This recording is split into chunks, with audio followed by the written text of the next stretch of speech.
कोल्हापूरच्या मातीत महाराष्ट्रातला पहिला IPS अधिकारी बिरोदेव जन्माला आला।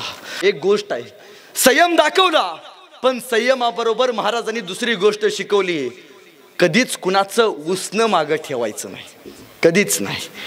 आयुष्यात झालेला अपमान आणि आयुष्यात भावकीचं खाल्लेलं बोलणं कधीच उसनं ठेवायचं नाही। उसनं फिटलं पाहिजे, पण उसनं फेडत असताना मारामारी करायची नाही, अपमानाचा बदला यशस्वी होऊन घेतला जातो, हे शिवरायांचं चरित्र शिकवते।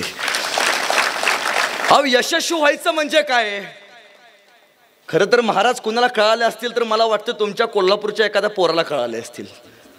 एक 4 दिवसापूर्वीचा प्रसंग आहे, तुमच्या कागलमध्ये धनगर समाजाचं एक पोरग होतं, नाव ऐकलं असाल, बिरोदेव। मेंढपाळ आई वडील मेंढपाळ होते, मेंढ्या फिरवायचे, वडिलांचं शिक्षक 10वी झालं होतं, वडील आर्मीत होता, भाऊ आर्मीत होता। स्वप्न एकच, आयुष्यात काहीतरी करायचं आहे। वडिलांनी सांगितलं, लेका एक भाऊ आर्मीत आहे, काय करतोयस बघ, वयाची जवानी वाया घालवू नकोस। पोराला दिल्लीला पाठवला अभ्यासाला, पोरानं अभ्यास केला, पुण्याला पाठवला, अभ्यास केला, पण लक्ष लागत नव्हतं। 3 वेळा परीक्षा दिली, 3 वेळा नापास झाला, फेल झाला, आयुष्यात रडला, खचला। पण आयुष्यात त्याला पहिल्यांदा एक प्रसंग भोगावा लागला। एके दिवशी अभ्यास करून जात असताना त्या बिरोदेवचा मोबाईल हरवला।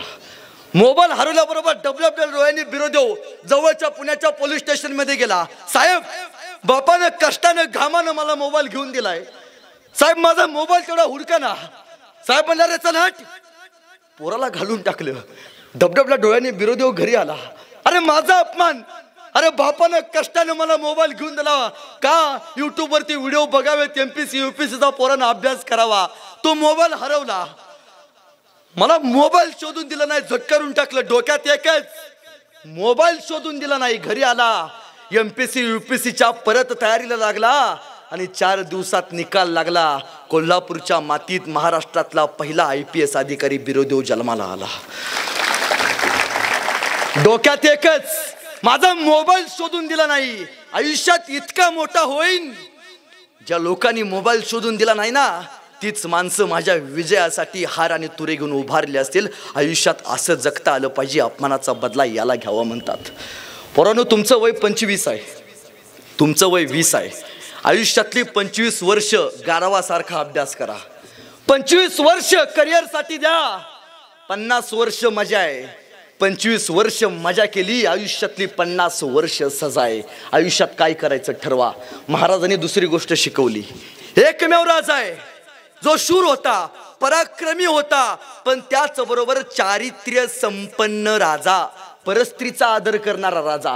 रांजाच्या पाटल्यानं फक्त अब्रू लुटली, एका स्त्रीची बदम्मल केला, म्हणून महाराजांनी चौरंग करून चौकात उभा केला आणि सांगितलं, येणारा जाणारा त्याला पाहिल आणि त्याच्या लक्षात येईल, हिंदुस्थानाच्या मातीत परस्त्रीच्या पदरालाही हात लावणाऱ्याचा असा रांजाचा पाटील केला जाईल। ताईनो, मी तुमच्या भावासारखा आहे, या भावाचं एक वाक्य घेऊन जावा। ताईनो, जर तुम्हाला कोणी योग्य मार्ग विचारला, जर तुम्हाला योग्य कोणी मार्ग विचारला तर त्याला तुम्ही योग्य वाट दाखवा।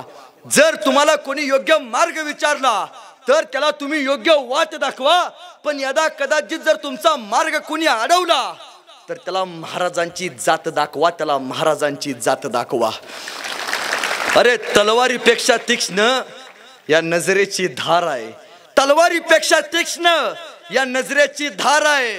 कोल्हापूरची वाघीण तू, भवानीचा वार आहे। अरे भगव्याची रक्षणी तू, फडफडणाऱ्या या भगव्याची रक्षणी तू, स्वराज्याची तू मेख आहेस, दुबळी समजू नको स्वतःला। तू जिजाऊंची लेख आहेस, दुबळी समजू नको स्वतःला, तू जिजाऊंची लेख आहेस। त्याने म्हणणार, आल्यापासून बायकांच्याच बाजूने बोलायला ह्याने याला पाकिट बिकट जास्त दिले काय? म्हणजे एके ठिकाणी कार्यक्रमाला पुण्याला होतून एक माणूस माझला म्हणजे कायम म्हणतं, लोक कायम भेटतात, म्हणतात, दादा तू नेहमी सांगतोस स्त्रियांनी पुरुषांसाठी हे केलं, स्त्रियांनी पुरुषांसाठी ते केलं, एका वाक्यात पटवून सांग मला स्त्रियांनी पुरुषांसाठी काय केलं। घरात गेला विचारतात का नाही, सांग तू माझ्यासाठी काय केलंस। सासऱ्याला सांगितलं होतं 2 कपाट आणायला, बेण्याला ते पण जमलं नाही। ऐका, स्त्रियांनी पुरुषांसाठी काय केलं, लय दिवसांना असे तावडीत गावलेत, कधी गावत नाहीत। दादानो, हात तिचे आहेत, पण बांगड्या मात्र दादानो आजही तुमच्या नावाचे आहेत। कपाळ तिचं आहे, कुंकू मात्र दादानो आजही तुमच्या नावाचा आहे, पाय तिचा आहे, पैंजण मात्र दादानो आजही तुमच्या नावाचा आहे, गळा तिचा आहे, मंगळसूत्र दादानो आजही तुमच्या नावाचा आहे, रक्त तिचं आहे, दूधही तिचंच आहे, पण पोरग मात्र दादानो आजही तुमच्या नावाचं ना. यापेक्षा स्त्रीने आणखी काय करावं, यापेक्षा स्त्रीने आणखी काय करावं. मग कोणी म्हणतं मला शिवाजी महाराज व्हायचं आहे, कोणी म्हणतं मला संभाजी महाराज व्हायचं आहे, तर तिने एक वाक्य नेहमी लक्षात ठेवा, ज्याला बाईतली ताई का आली तो मुक्ताईचा ज्ञाना झाला. ज्याला बाईतली ताई का आली तो मुक्ताईचा ज्ञाना झाला. ज्याला बाईतली पत्नी का आली तो सीतेचा राम झाला. अरे ज्याला बाईतली मैत्रीण का आली तो राधेचा श्याम झाला. आणि ज्याला बाईतली आई का आली ना तो जिजाऊचा शिवबा झाला, तो जिजाऊचा शिवबा झाला. खरं तर एक गोष्ट कायम नमूद केली पाहिजे, तुमच्या मंडळाचं हे 9 जय शिवराय तरुण मंडळाचं मनापासून आभार व्यक्त केलं पाहिजेत. काय व्यक्त केलं पाहिजे माहिती आहे, महाराष्ट्रभर अनेक कार्यक्रम बघितलेत, काही ठिकाणी लावण्यांचे कार्यक्रम, काही ठिकाणी डान्सचे कार्यक्रम. तुमच्या गावातल्या पोरांनी छत्रपती शिवरायांच्या विचारांचा कार्यक्रम ठेवला. याचा अर्थ माफ करा पण तुमच्या गावातली पोरं नाचणाऱ्या पाटलिनीचा आदर्श घेणारी पोरं नाहीत, छत्रपती शिवाजी राजाचा आदर्श घेणारी पोरं आहेत. मी कुठल्या धर्मावरती टीका करत नाही, पण मुस्लिम धर्माचा सण असतो ईद, कधी त्यांच्या लोकांना डॉल्बी डीजे वरती नाचताना बघितले ताईंनो? तुमच्या गावात अनेक बांधव असतील, कधी बघितले नाचताना? नाही बघत. ख्रिश्चन धर्माचा सण असतो नाताळ, कधी नाचताना बघितलंय का? पण आमच्या हिंदू धर्मातली पोरं जयंती आली गाणी लावायची, शिला जवान झाली, पिंकी पैसेवाली झाली, मुन्नी बदनाम झाली, आणि आपल्याच आया बहिणींची, गावातल्या लेकींची ना आपल्याच आईचे अब्रू आपण गावच्या वेशीवरती टांगायला चालू केली. इथं बसल्या मायमाऊलींनी छातीवरती हात ठेवून सांगावं, इचलकरंजीच्या शिवजयंतीची मिरवणूक बघायचं तुमचं धाडस होतं का? नाही होत.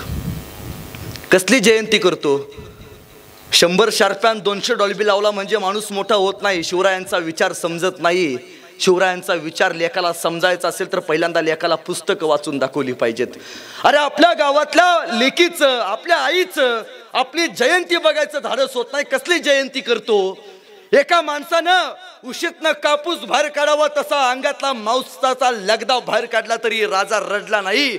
40 दिवस मरण यातना सोसल्या का? माझी पोरं नाचावीत, माझी पोरं उभी राहावीत यासाठी. एका माणसानं 50 वर्षाचं आयुष्य राजानं या देशासाठी भाल केलं का? माझी पोरांनी जयंती मोठ्या थाटात साजरी करावी यासाठी नाही हो. माझ्या पोरांनी माझ्या या पराक्रमातनं काहीतरी आदर्श घावा यासाठी स्वतःचं आयुष्य कुर्बान केलं. त्याच मातीतली, त्याच रक्तातली माणसं ज्यावेळी नाचतात तेव्हा वाटतं कुठेतरी चुकतंय. आपल्या अंगातली एनर्जी भांडणं करायला वापरू नका. हे रक्त 96 कुळी मराठ्याचं रक्त आहे.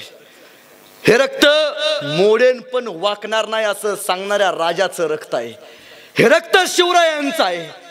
हे रक्त 18 पगड 12 बलुतेदार जातीचं आहे. हे रक्त संभाजी राजाचं आहे. हे रक्त मातीसाठी लढायला शिकवतं. डॉल्बी वरती नाचणं फार सोपं आहे, पण आयुष्य